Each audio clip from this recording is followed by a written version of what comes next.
Surface in front of the lunar module. At the bottom, that rectangular bag is called the equipment transfer bag, and that is the thing we are going to be paying attention to in this clip. Now, on the right, you'll see the other astronaut, and he's moving away from the ship, and he's fooling around with the UV camera. The astronaut in front of you is about to turn and go back towards the MESA table and the equipment transfer bag, and when he does, on the right, you'll see the equipment transfer bag swinging. It's just swinging back and forth, and it's going at about the same pace. It shows no sign of the momentum slowing down. It's just going back and forth as if some sort of vent is blowing on it. But there's nothing that can be blowing on it if that's the moon. Because on the moon, there is no atmosphere, there's no wind, there's no air, there's no breeze that can be blowing that.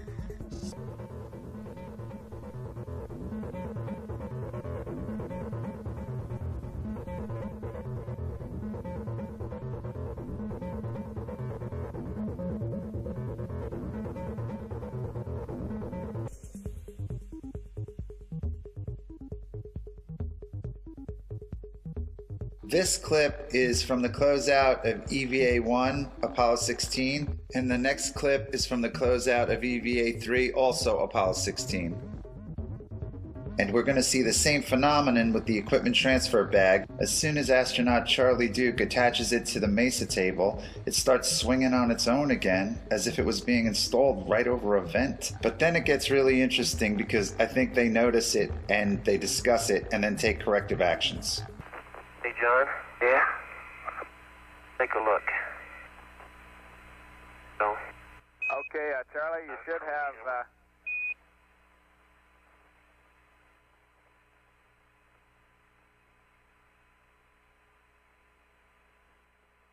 Charlie, you should have 7 Hasselblads and 3... Now you're going to see Charlie Duke take corrective action. He's going to walk over to the swinging ETB bag.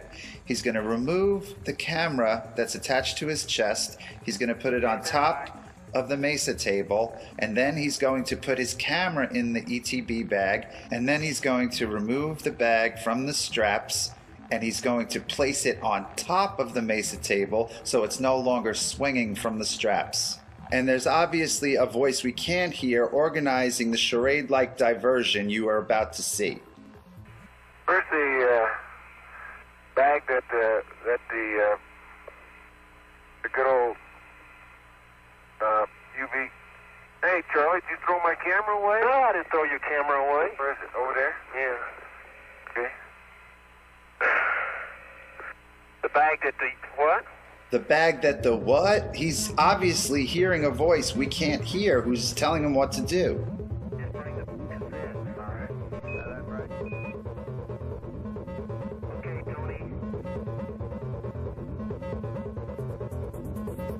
This is just a really strange scene. Now watch as he walks away. You'll see he no longer has the camera. You can't have any wind or breeze or ventilation on the moon, but this thing is like a perpetual motion machine. And this is how they corrected that motion, by taking it off the straps and putting it on top of the table.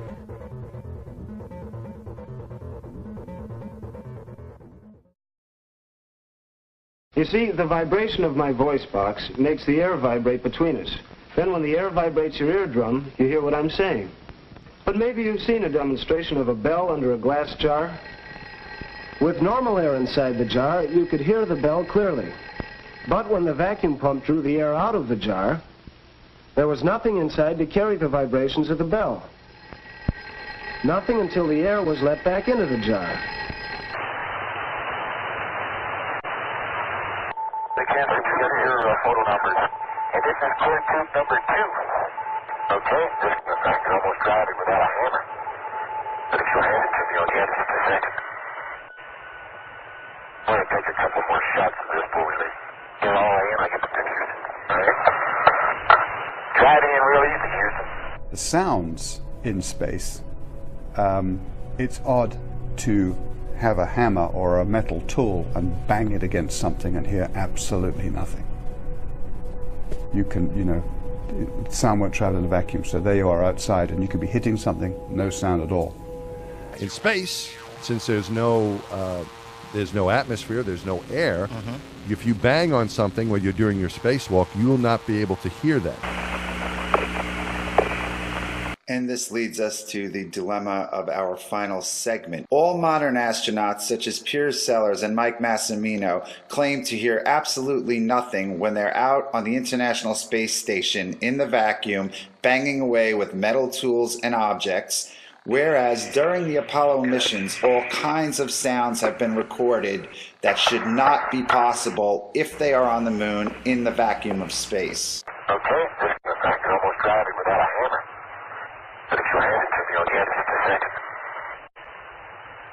I'm going to take a couple more shots of this before we leave. Get all in, I get the pictures. Alright? Driving in real easy, Houston. That does not sound like the spacesuit acting like a drum at all. It sounds like a metal hammer striking a metal object repeatedly with authority. Pictured is Alan Bean during Apollo 12 striking a metal core tube into the so-called lunar surface with a metal hammer. This is an interview with Apollo astronauts Alan Bean and Pete Conrad done by the Apollo Lunar Surface Journal. They are once again taking the position that the sound is coming through the hand and transmitting into the microphones in the helmet. Alan Bean says, "I would have said it wasn't possible," and Pete Conrad responds, "The other guy can't hear it." If the sound is coming through Alan Bean's microphone, then like his voice, it must be transmitted directly into the headset of Pete Conrad, so his statement makes no sense. Alan Bean's statement makes a lot of sense, since it would not have been possible in a vacuum. When Bean says, "I would have said it wasn't possible," he has science on his side. And he also has NASA on his side, at least up until August 19th, 2011. And this brings us to the most important graphic in the film. This is a web page that has been disappeared from the internet by NASA as of August 2011. However, this page, which was created for children, you can see the banner at the top, Lunar Science for Kids. This page directly contradicts the assertions made in the Apollo Lunar Surface Journal concerning the hammering sounds in Apollo 12, 15, and 17. This page talks about the science involved with sound on the moon, and it does so correctly. And that is why NASA has disappeared it from the web. The contradiction between the journal and this page was brought up in the very popular Moon Zoo forum. And that is where I first became aware of the situation. Reader Tom128 pointed out the contradiction between the site for children and the journal. And I went looking for the site for children and could not find it.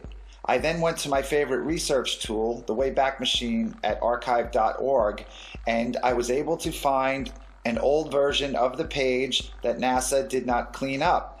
And whenever I see information go missing from the web, it always starts me thinking, and this was the genesis of the film. At that moment, I became a NASA moon hoax researcher. You've seen the image on the right of the graphic before. That is Alan Bean hammering a core tube during Apollo 12, and this is the sound of such hammering. The graphic is problematic for NASA because of the contradiction to the journal, and the graphic is correct science. And I quote, "Sound needs something to travel through to get from one place to another. On the moon, since there is no air, sound cannot travel above the surface. So, there are no sounds on the surface of the moon. When the Apollo astronauts were out on the moon's surface, they could only talk to each other and to mission control by using the radios in their air-filled helmets. Even when the astronaut in the photo to the right hit a metal tube into the ground with a hammer, no sound was made."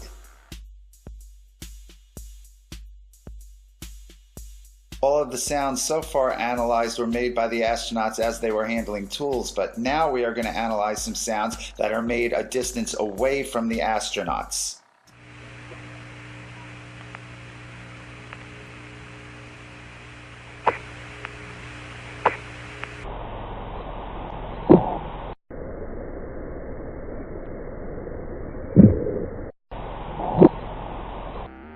So what you just saw appears to be a smoking gun. That scene, which was broadcast live to the world during Apollo 15, shows astronaut James Irwin. He takes this cord or band off of a canister, and those canisters are in the mesa table, which Irwin is standing in front of. He unravels the cord, which has two metallic locks at the end of it, pictured here. They look like bullets. He takes that off, he unravels it, he reaches back with his right hand, and he throws the cord away. Let's take another look at it.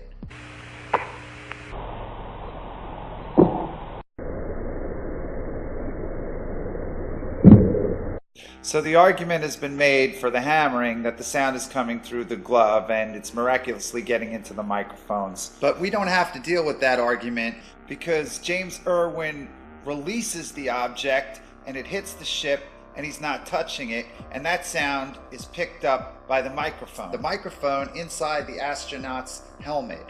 And you can always tell that that's the microphone in play because you will always hear the sound of the suit air supply system in the background whenever the astronaut is transmitting, and you will hear this sound remain on for a split second after the astronaut stops transmitting. Yeah, you better believe it.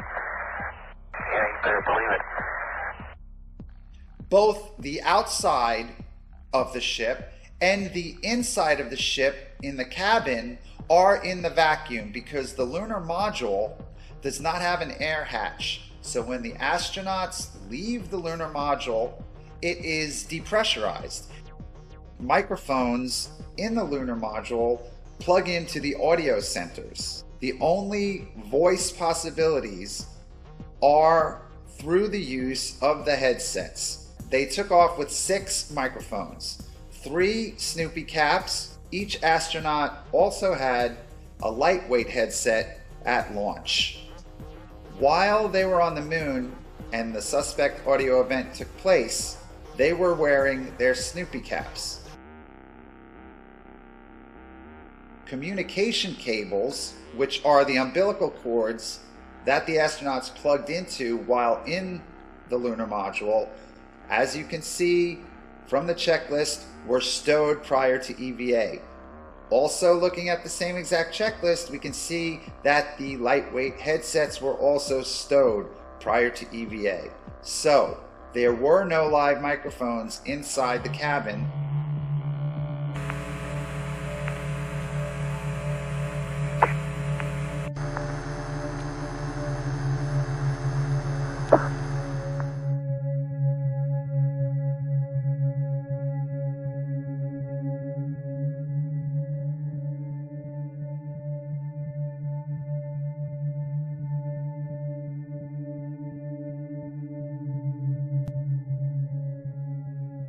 Even the one image that is claimed to be an actual photograph of Earth from space is called into question, simply because of a film that was released accidentally by NASA of Apollo 11 faking the very first picture of Earth from space.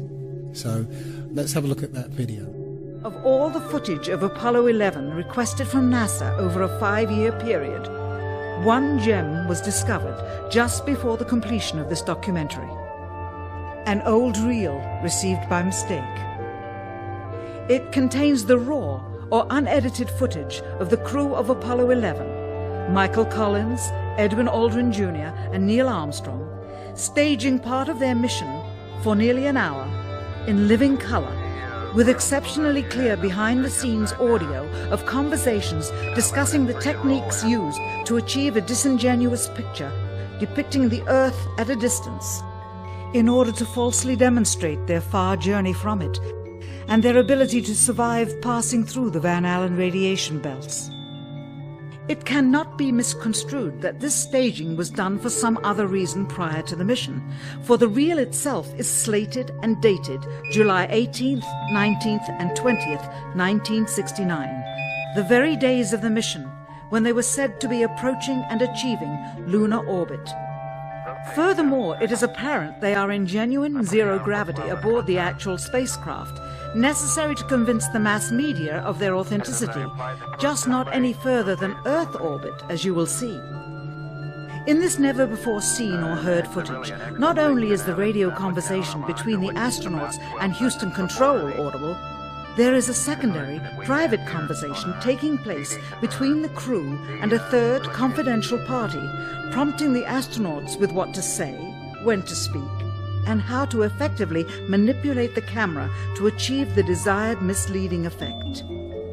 NASA claims that the Houston transmissions were the only ones taking place with the astronauts. Listen now as Houston Control initiates a conversation with the crew, only to find them too preoccupied with the behind-the-scenes trickery to respond. Moments pass and the oversight is picked up on by the clandestine third party, who quickly prompts them with talk. Immediately, Neil Armstrong speaks. Hello, Apollo 11. Houston, Goldstone says that the TV looks great. Over.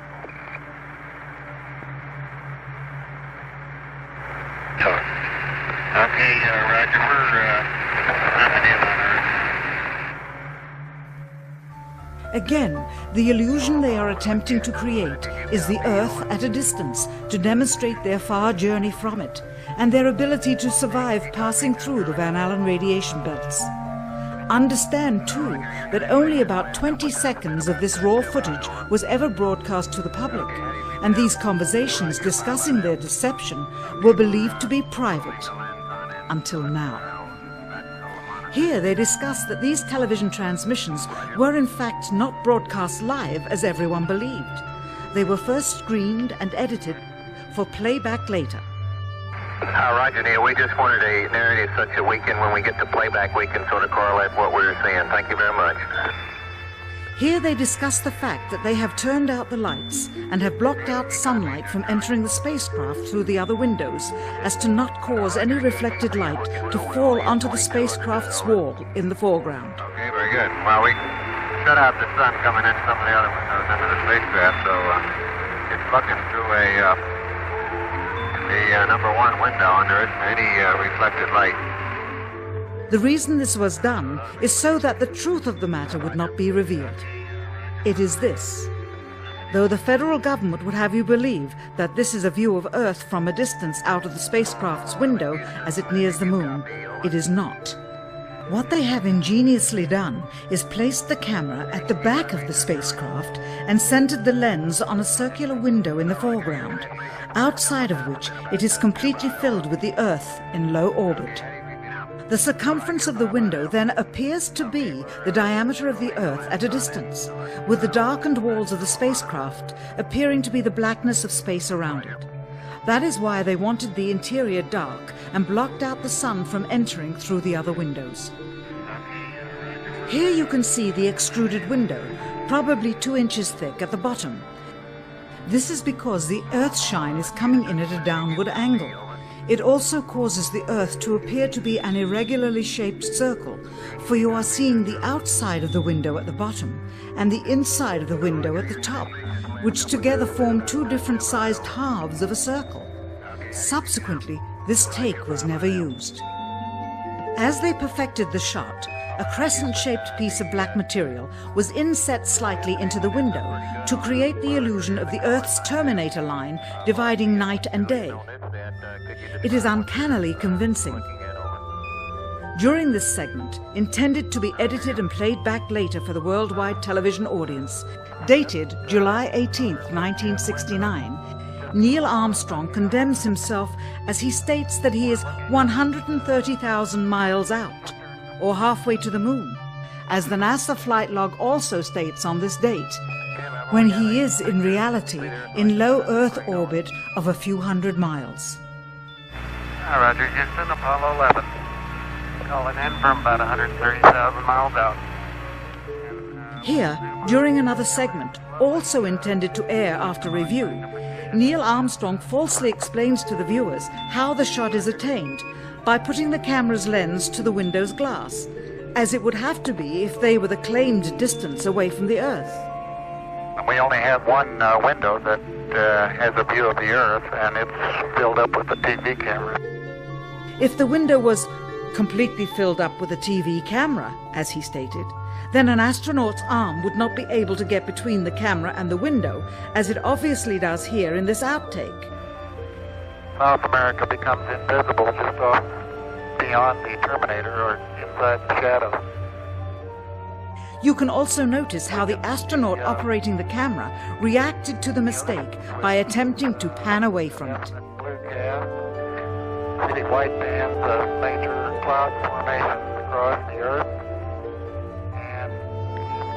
This is a segment that they believed wasn't even being recorded, much less suitable for broadcast, for the lens was being zoomed out and the scene was being changed to that of an interior of the astronauts at work, and apparently the stop button popped back up on the recorder without notice. Here is the diffused work light that they used to see camera controls, but not throw light onto the spacecraft's wall. Here they remove part of the crescent insert.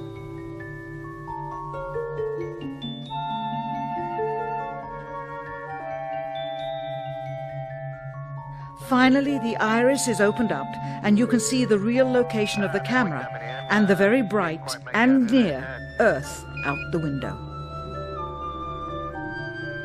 Here is the slate for the 19th of July, and the same shot of trickery on the 19th of July, and then the 20th, and the same misleading shot on the 20th. Later that evening, they were said to be walking on the moon. How can this be when they were in Earth orbit only 9 hours earlier, and the moon is some 3 days' journey away? Furthermore, if they genuinely went to the moon, why would they be faking any part of it? Why this trickery with the window? By faking being halfway to the moon, it becomes apparent that they did so because they could not even go halfway. It thus confirms that the stumbling block to their success was the lethal radiation of the Van Allen radiation belts. Since the same equipment was used on the subsequent missions in the 40 months that followed, none of them could have gone to the moon. They only increased their proficiency at staging them. So apparently the moon is 238,000 miles away. But if you just put that aside for a second and just look at the moon, perhaps you'll notice this. In this example, only the clouds close to the moon are lit up, not the clouds further away. That indicates that the moon is much, much closer than we've been told. Because if the moon were 238,000 miles away, then all the clouds should be illuminated, not just the ones closest to it. And here's an example of a schoolboy mistake. This is a famous picture from Apollo 8, which is entitled Earthrise. It was taken from above the moon's surface, looking back at the Earth. The only problem is, the Earth appears the same size as the moon appears from the Earth. But the Earth is 4 times the size of the moon. So it should have looked like this. Somebody screwed up. Now, there will be some people who still think we went to the moon. I can't believe that there are still people who think that 1969 technology went over 400,000 miles, managed to navigate to the moon using computers that were orders of magnitude less powerful than the first iPhone, passing through the immensely hazardous Van Allen radiation belts, which, by the way, NASA cannot figure out how to get through today, somehow landed on the moon, spent a delightful few days planting flags, playing golf, riding around on dune buggies, and then took off, or rather levitated off the lunar surface, only briefly nipping back to pick up the person operating the camera, and returned safely. And not just once, but 7 times.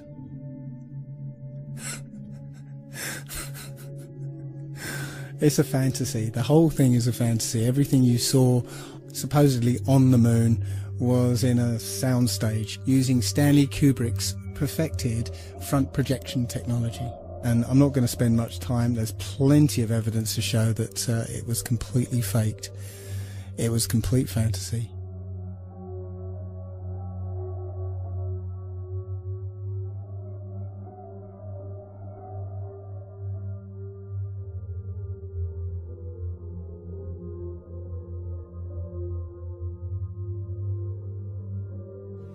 So here's a conspiracy theory.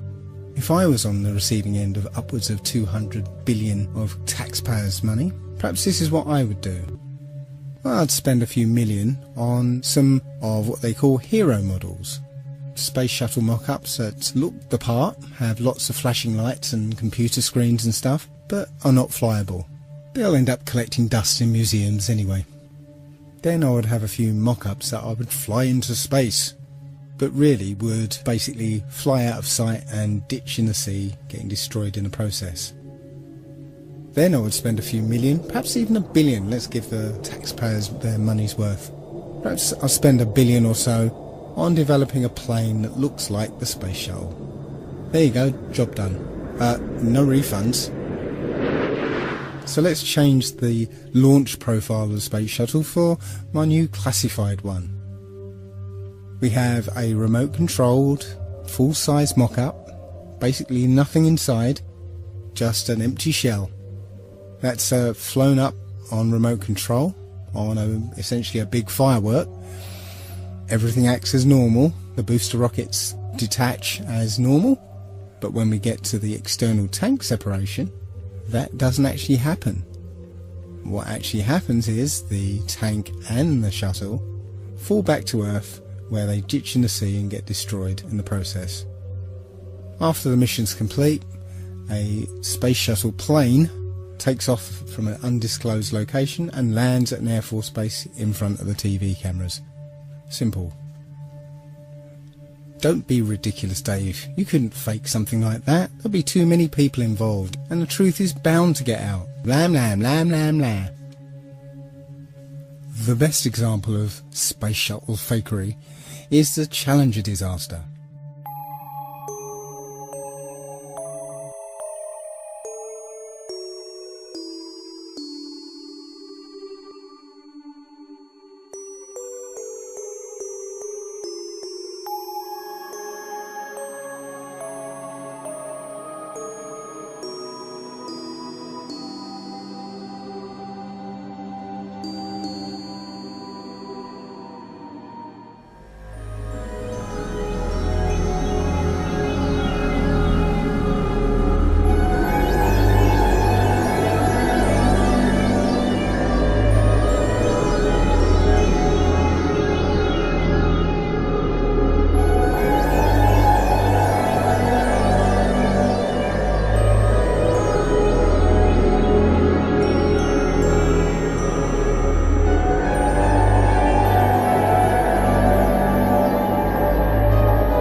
In 1986, the shuttle Challenger exploded about 74 seconds after takeoff, killing all 7 astronauts inside.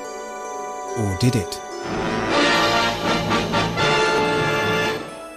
It turns out that 6 of the 7 are still alive and kicking today.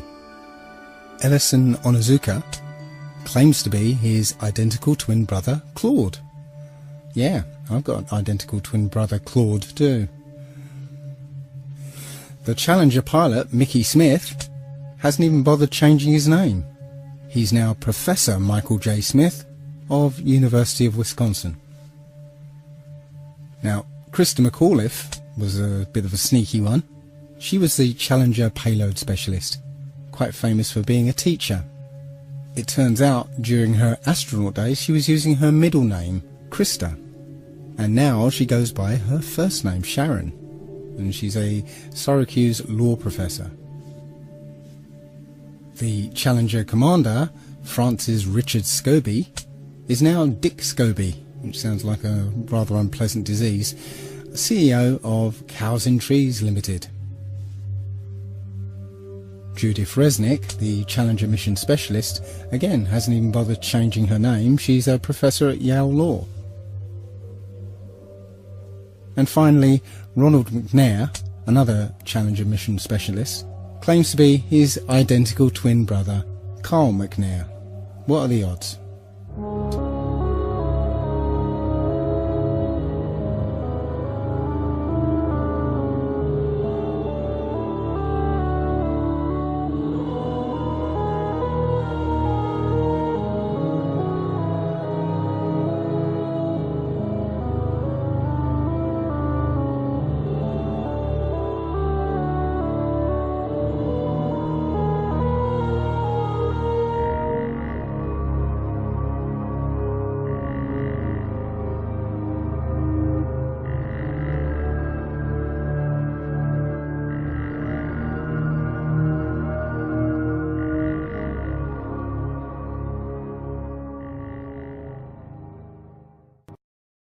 Camera. The astronaut in front of you is about to turn and go back towards the mesa table and the equipment transfer bag, and when he does, on the right you'll see the equipment transfer bag swinging.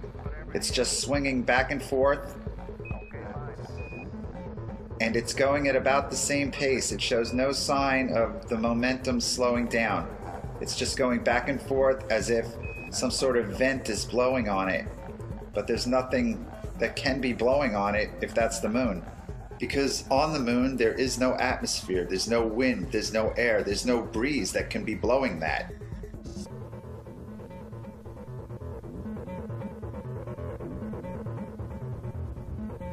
All steps for man. 1 giant leap for mankind.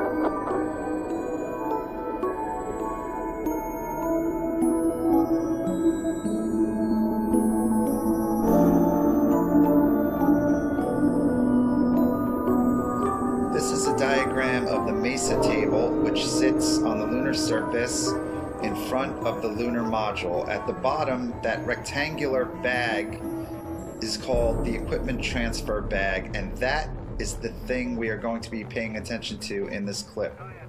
Now, on the right, you'll see the other astronaut, and he's moving away from the ship, and he's fooling around with the UV